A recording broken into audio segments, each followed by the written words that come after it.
Bonjour. Aujourd'hui, je voudrais vous parler un petit peu de Christ, des Écritures. Je vous salue au nom de notre Seigneur Jésus-Christ.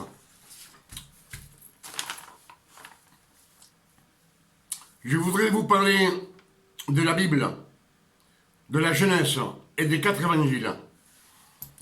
Des opportunités que Dieu nous donne pour que nous puissions trouver la révélation, le chemin qui mène à la grâce, à la gloire de Dieu, par notre Seigneur Jésus-Christ.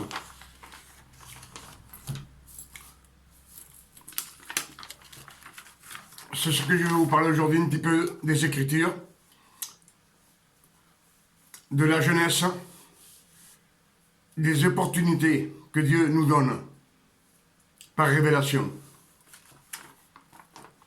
Je vais vous parler, primo, des 4 évangiles. Commençons par Matthieu. Matthieu nous révèle la généalogie de Jésus et celle de Joseph, époux de Marie. Jésus descend de David et Joseph descend d'un fils du roi Salomon, dont les deux normalement devaient être rois. Jésus est roi, mais Joseph, comme le trône du roi David et du roi Salomon, Dieu l'avait déchu. Sa lignée royale, il n'a aucun droit à être roi. Et il est roi que par sa lignée. Mais non, on ne le reconnaît pas comme roi. Par sa lignée, Joseph devait être roi. Joseph, l'époux de Marie. Parce qu'il vient directement du roi David. C'est-à-dire du roi David, du roi Salomon, de ses enfants, de sa lignée. Ça, c'est ce que dit Matthieu dans les évangiles. Marie, épouse de Joseph, d'après sa lignée généalogique, descend de la même lignée d'un fils du roi Salomon,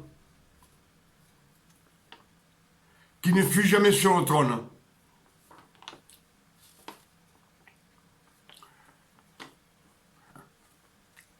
Comme le peuple juif, le peuple israélite avait été en captivité pendant 70 ans, un roi a mis un autre roi à sa place. Et ce royaume fut déchu complètement. Pour tout ce qu'ils avaient fait, c'est mal fait qu'ils avaient fait. Ils avaient fait beaucoup d'erreurs et beaucoup de péchés. Matthieu raconte tout ce que je vous dis. Et raconte tout ce que Christ fit sur la terre. Et tout ce qu'il dit, Jésus. Tout ce que Jésus dit, il le raconte. Matthieu raconte tout ce que fit Jésus pendant ce ministère de la loi sur la terre. Pendant ces 3 années et demie sur la terre, mais il ne raconte pas tout ce que Jésus-Christ a fait. Il ne raconte pas tout. Mais Matthieu, il y a beaucoup de révélations en Matthieu.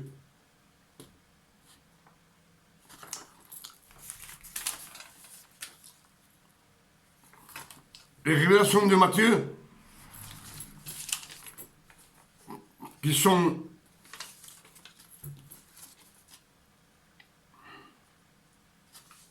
dit comme ça, Matthieu 11, verset 27. Personne ne connaît le Fils, si ce n'est le Père. Personne non plus ne connaît le Père, si ce n'est le Fils. Et celui à qui le Fils veut lui révéler.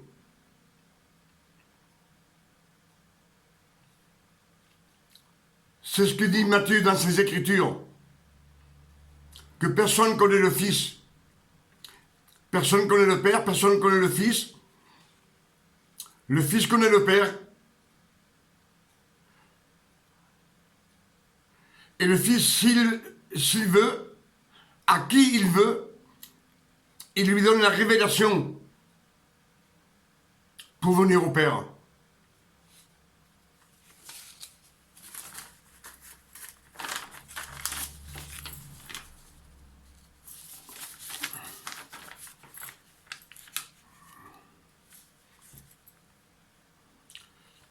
Matthieu 11, versets 28 à 30, dit ceci. Venez à moi, vous qui êtes fatigués et chargés, et j'enlèverai votre fardeau, qui est trop lourd, et je vous donnerai du repos. Et Matthieu 11, verset 29, il dit comme ça, prenez mon joug sur vous et prenez mes instructions et je vous donnerai du repos, car mon joug est doux et mon fardeau est léger. Il vous donne du repos. C'est ce que disent les Écritures. Dans Matthieu. Évangile de Luc raconte l'histoire de Jésus. Tout ce que Jésus disait et beaucoup de choses que Jésus a faites pendant son ministère sur la terre. Mais dans les récits de Jésus, il y a beaucoup de paraboles et beaucoup d'énigmes, des révélations cachées pour l'homme qu'il nous faut découvrir en méditant les Écritures.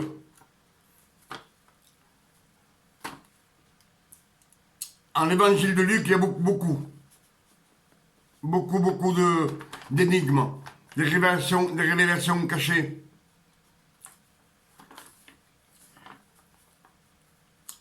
Évangile de Jean, c'est pareil. Jean raconte tout ce que Christ dit et beaucoup de choses que Jésus fit pendant qu'il accomplissait la loi. Mais beaucoup de révélations cachées pour nous.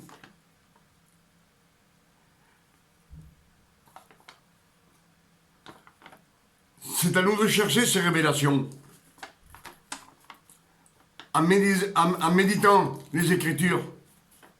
Marc, c'est pareil, raconte tout ce que Christ a fait et tout ce que Jésus dit.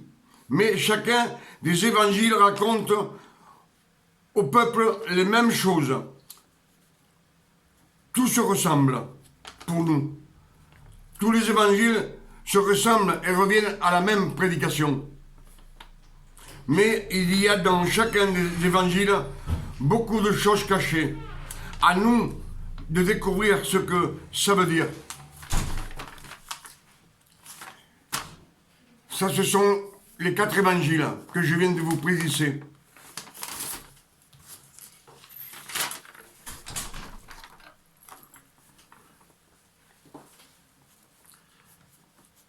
Là, je vais vous dire sur la Genèse. Genèse 3, verset 7. Après avoir péché, Adam et Ève se firent après avoir péché, Adam et Ève se virent qu'ils étaient nus. Et ils se vêtirent avec des feuilles de figuier. Et ils prirent peur et se cachèrent. S'ils se cachèrent, ce n'est pas parce qu'ils avaient honte, parce qu'ils s'étaient habillés, mais parce qu'ils avaient peur de la condamnation à cause du péché. Ils se cachèrent à cause de la condamnation, ils avaient peur. Ils avaient peur, c'est ça le péché.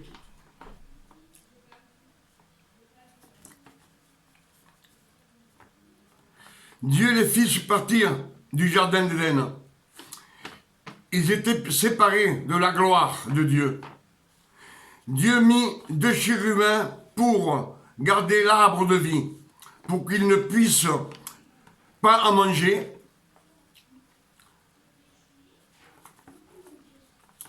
Et de vivre éternellement. L'arbre de vie représente Jésus. C'est la première révélation que vous donne Jésus-Christ, de manger son corps et sa chair pour avoir la vie éternelle. Déjà dans le jardin d'Éden, l'arbre de vie il est là. Et Adam et Ève, ils ont mangé pour vivre éternellement. Jean 6, verset 53, Jésus dit, en vérité, je vous le dis, si vous ne mangez pas de la chair du Fils de l'homme et vous ne buvez pas son sang, vous n'avez pas la vie en vous-même.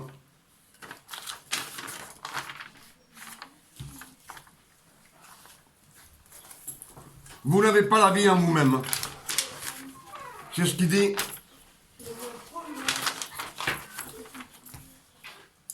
Les Écritures. Une deuxième opportunité que Dieu nous donne au peuple de se sauver de la mort. Genèse 6, verset 14. Dieu dit à Noé, fais-toi une arche. Une arche représente Jésus-Christ. Parce que dans l'arche, il n'y a que 8 personnes qui sont montées. Et ils furent sauvés. Mais si dans l'arche, ils auraient monté 100, 200, 1000 personnes, même plus, 10 000, millions de personnes, toutes ces personnes ont été sauvées. S'ils auraient monté dans l'arche, elles seraient toutes sauvées. Donc elles sont mortes, faute de foi, car ils se moquaient des avertissements de Noé. Aujourd'hui c'est pareil. On ignore, on ne veut pas reconnaître ce que dit Jésus dans les Écritures. Pour ça, je recommande à tous les chrétiens de lire les épîtres de Paul et de l'apôtre Pierre, où se trouvent presque toutes les révélations de Jésus-Christ par le Saint-Esprit. Ces deux apôtres, ils ont reçu beaucoup de révélations et nous les avons laissées sur les Écritures, dans les épîtres.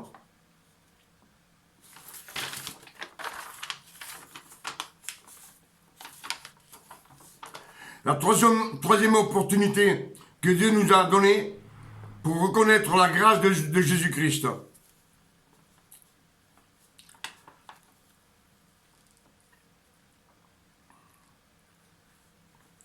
Nombre 21, verset 8 à 9.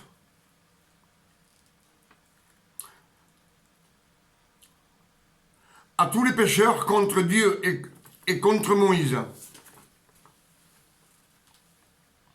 Le peuple avait murmuré contre Dieu et contre Moïse. L'Éternel dit, fais-toi un serpent brûlant et place-le sur une perche. Quiconque aura été mordu et regardera le serpent conservera la vie. Ça, c'est la grâce de Dieu.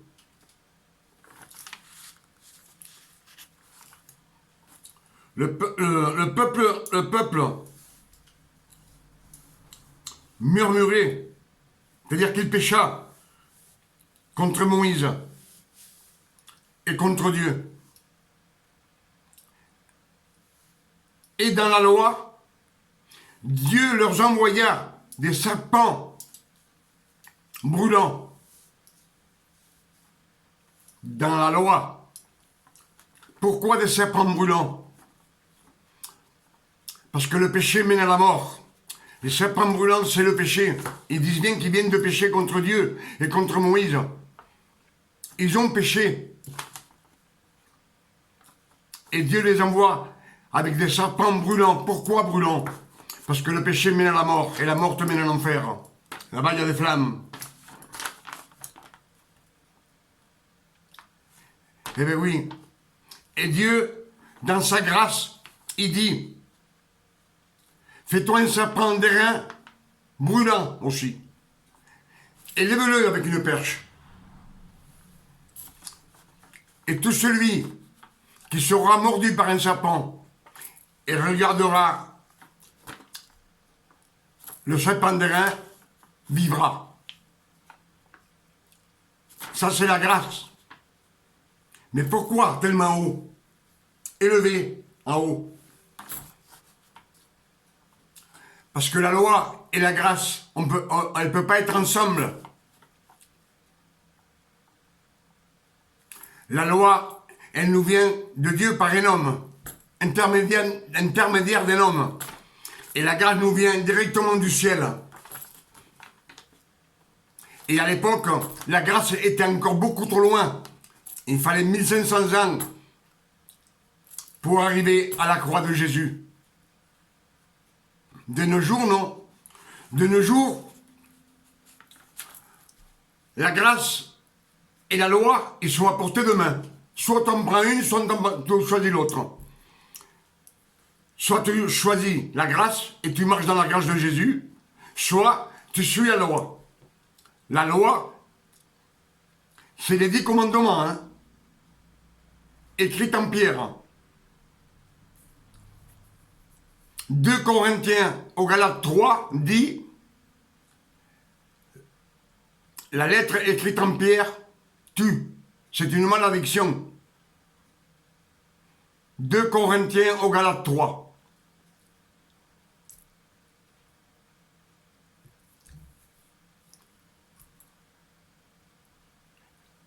Et Paul dit,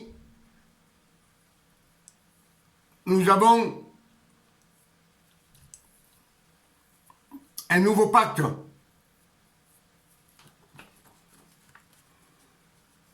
C'est-à-dire un travail à faire, un nouveau travail. C'est ce qu'il dit Paul.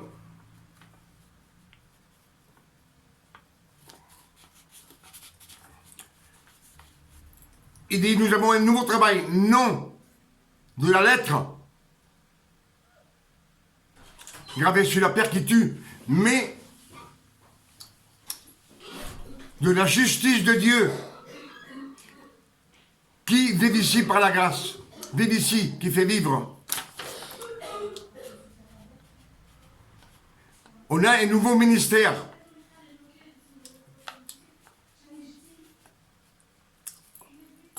Nous avons un nouveau ministère, non par la lettre écrite en pierre, parce que la lettre tue, mais par la justice de Dieu.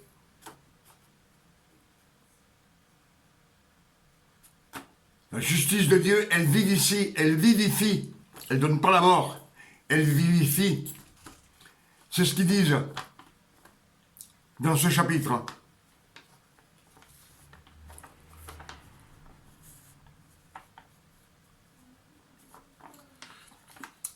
Alors non, si nous péchons,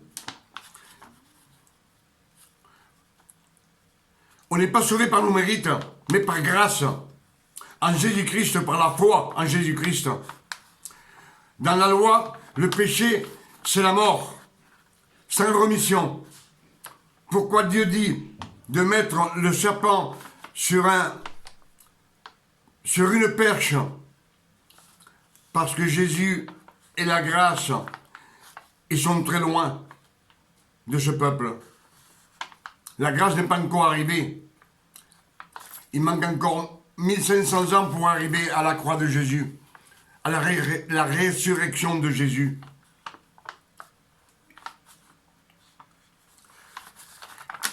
Et ce que je vous dis souvent, c'est que la grâce et la loi ne peuvent pas aller ensemble.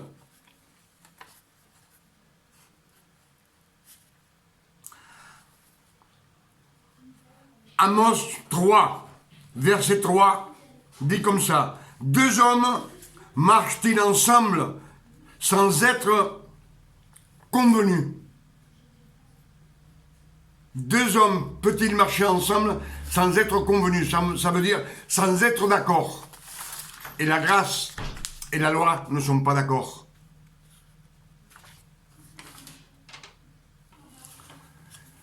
C'est ce que je voulais vous dire sur les Écritures.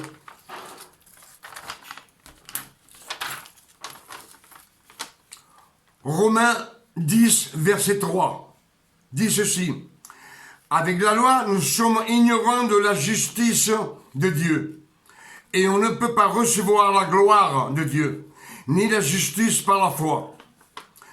Parce que la justice, la foi et la grâce est un cadeau de Jésus-Christ qu'on ne peut pas gagner par nos efforts, ni par nos œuvres. On ne peut pas. Donc la loi, elle ne nous convient pas. Deutéronome 29, verset 29. Moïse dit ceci, ainsi.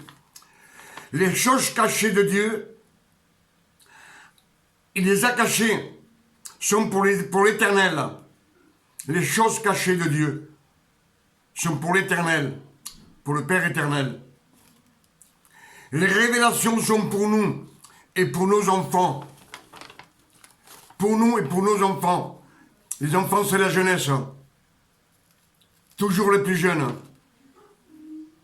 C'est cette génération qu'on vit de nos jours.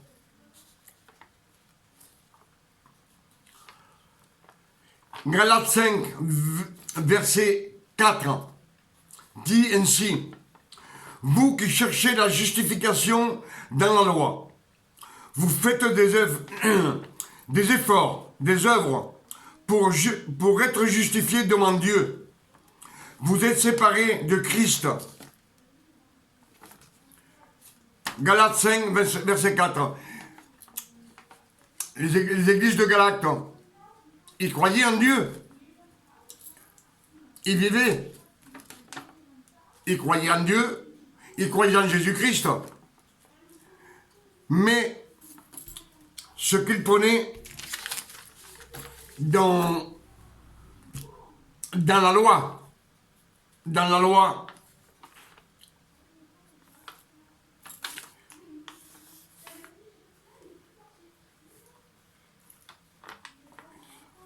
il dit comme ça, où est-ce que tu es? Attends, une minute. Christ ne veut pas des choses rituelles.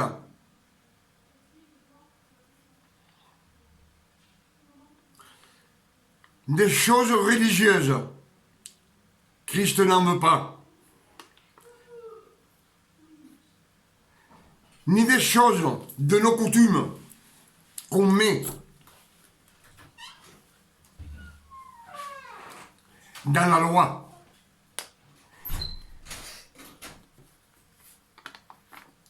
Et Jésus dit, un peu de pâte. Paul dit, un peu de pâte qu'on met dans la farine, ça fait gonfler, et tout est perdu. Et il leur dit comme ça, même qu'ils suivaient Jésus, ils aimaient Jésus. Il leur dit comme ça, vous êtes séparés de Christ. Vous êtes déchus de la gloire de Dieu.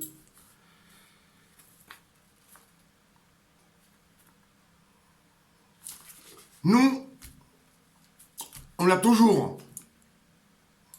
essayé de faire des efforts pour arriver au ciel. Et Jésus n'en veut pas de ces efforts. Jésus vous dit de ne rien faire. Repos, repos, toujours repos. Il ne faut pas confondre le repos, c'est de ne pas faire des efforts pour arriver à gagner le royaume de Dieu.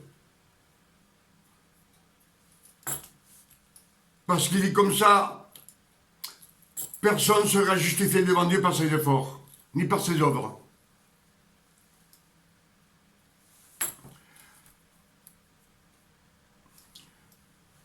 Nous, moi non, mais les prédicateurs qui prêchent, ils ont un ministère. C'est de prêcher la grâce. Ils doivent prêcher la grâce, pas la loi. Puisqu'on nous dit que la loi tue dans les Écritures, que la loi c'est une malédiction.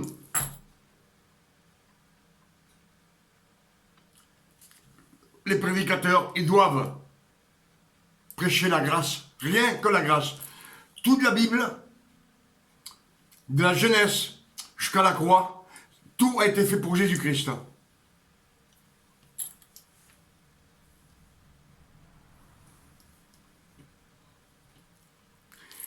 Dieu, quand il a donné la loi à Moïse, c'était tout des rituels, tout religieux. Tout ce qu'il faisait, c'était religieux. Fallait faire ci, fallait faire ça. Tu pêches, fais un sacrifice.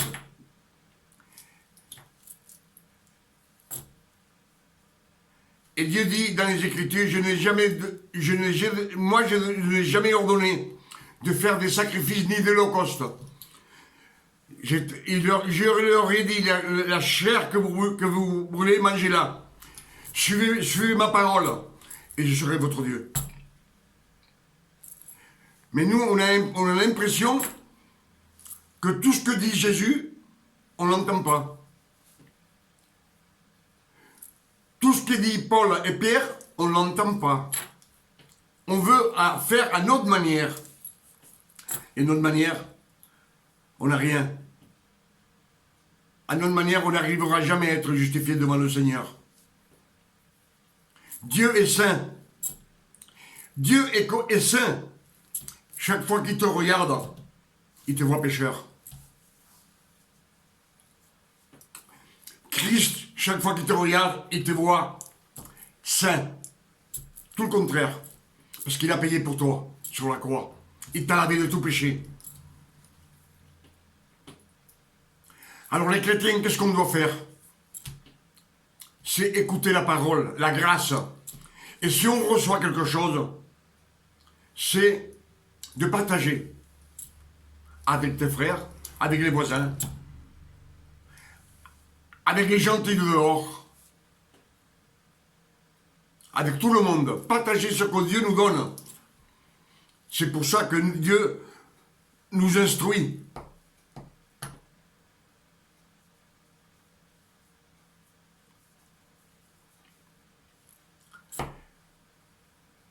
C'est ce que je voulais vous dire.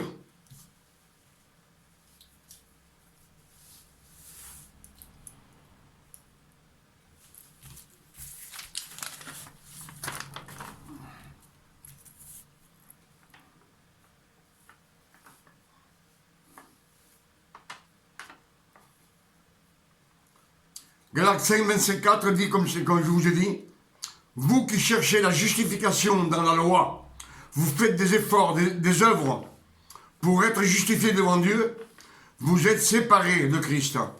Vous êtes déchus de la grâce de Dieu. C'est bien spécifié.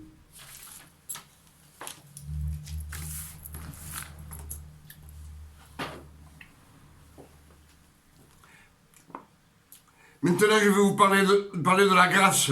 Dieu nous a donné une opportunité de nous faire savoir comment vivre sur la grâce. Dieu nous a laissé l'exemple d'Abraham. Dieu dit à Abraham, sors de ta famille, ordonne à ta famille, et je te conduirai dans un pays où coule le lait et le miel. Et Abraham crut en Dieu par la foi. Simplement par ses paroles, il crut en Dieu. Il abandonna sa famille. Vous savez qu'Abraham a commis beaucoup de péchés, il a menti.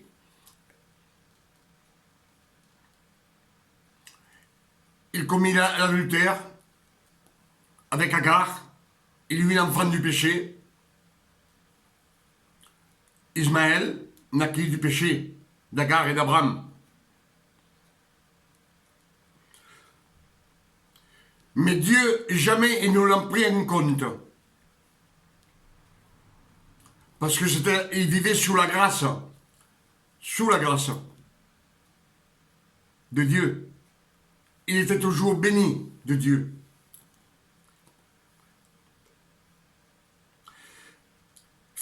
Abraham fit la guerre au roi, à 4 rois, et quand il revient de la guerre, délivra son neveu Lot, qui était prisonnier. Et quand il revient, les Écritures disent qu'Abraham était fatigué, parce qu'il était parti quelques années en guerre contre 4 rois qui avaient attaqué Sodome et Gomorrhe. Et Genèse 14, versets 18 à 20, dit comme ça: quand Abraham revient de la guerre, Melchisedec, roi de Salem, vint le voir, lui apporta du pain et du vin, et après il le bénit. Après il bénit Abraham. Melchisedec représente Jésus-Christ, et le pain et le vin représentent la nouvelle alliance. Et malgré tous les péchés que Abraham commis, Dieu n'en a pas tenu compte.